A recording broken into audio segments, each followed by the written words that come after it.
Shalom, nous vous saluons tous, membres de cette grande famille Gloire Révélée. Vous écoutez la voix de votre serviteur, le pasteur Pierre Efalou. Notre thème aujourd'hui est « Tu dois invoquer le Seigneur ». Nous lisons dans Acte 2, les versets 17 à 21. La Bible dit « Dans les derniers jours, dit Dieu, je répandrai de mon esprit sur toute chair. Vos fils et vos filles prophétiseront, vos jeunes gens auront des visions, et vos vieillards auront des songes.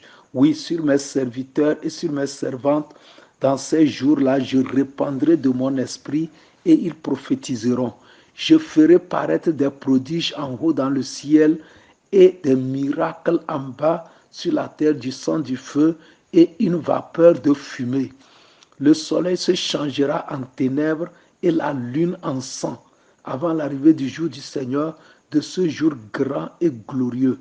Alors quiconque invoquera le nom du Seigneur sera sauvé. Dans ce passage, la Bible nous parle des derniers temps.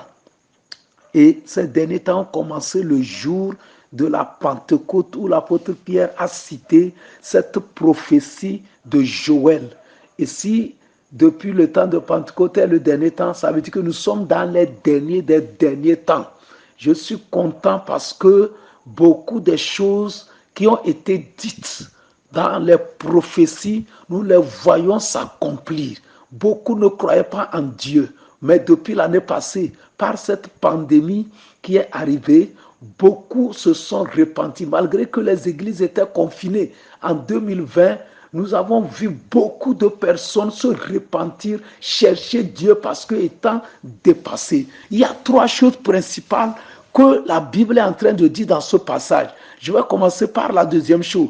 La deuxième chose, c'est quoi? Dieu dit que dans les derniers temps, il y aura des prodiges, il y aura des miracles, il y aura des signes, et puis il dit que le soleil se changera en ténèbres, c'est-à-dire que le soleil ne va plus donner son éclair. Et en ce moment où nous passons, vous allez remarquer que le monde est dans les ténèbres. Même les grandes nations n'arrivent plus à joindre les deux bouts.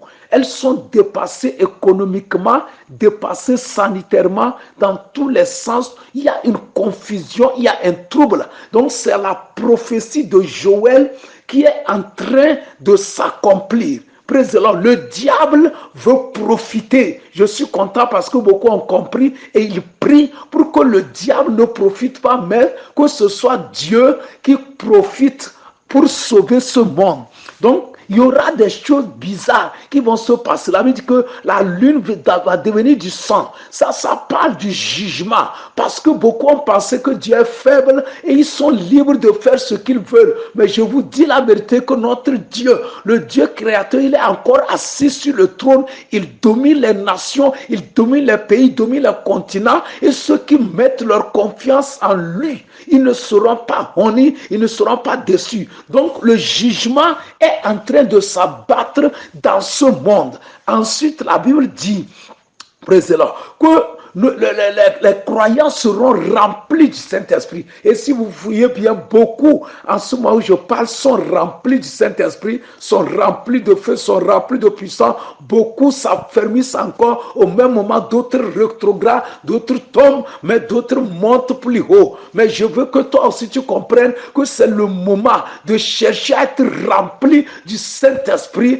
pour que l'Esprit de Dieu te conduise dans ce monde méchant, dans ce monde troublé, dans ce monde chaotique. Mais le Saint-Esprit, il est Dieu, il connaît tout et s'il te conduit, tu pourras facilement t'en sortir. Mais qu'est-ce qui se passe quand on sera rempli du Saint-Esprit? La Bible dit dans le verset dernier que quiconque invoquera le nom du Seigneur sera sauvé. Donc dans cette plénitude du Saint-Esprit, l'Église doit invoquer Dieu. Même ceux qui ne connaissent pas Dieu, eux aussi s'ils le cherchent, ils vont le trouver et Dieu va profiter pour les sauver. Mais je veux aujourd'hui que tu comprennes que toi qui es croyant, ce n'est pas le moment de dormir, c'est le moment de veiller et de prier. C'est le moment d'invoquer Dieu parce que les temps sont pressés et les choses se pressent. Le diable se presse, nous aussi nous devons prier, invoquer Dieu pour que le plan plan de Dieu pour ce monde, pour le salut de ce monde, pour le salut des nations, pour la moisson de ces derniers temps puisse s'accomplir.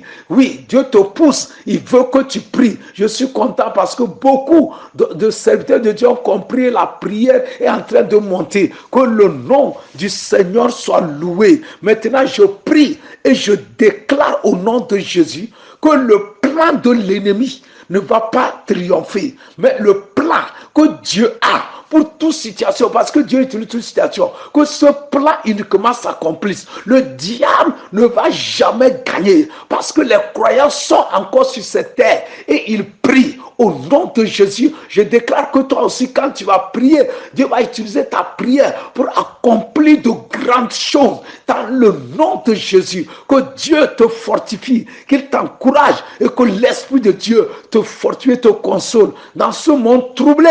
Que toi, tu sois plein d'assurance, plein de conviction, que Dieu te conduise dans sa parole. Tu es béni, je prie et je déclare que tu ne seras pas déçu au nom de Jésus. Amen. Amen.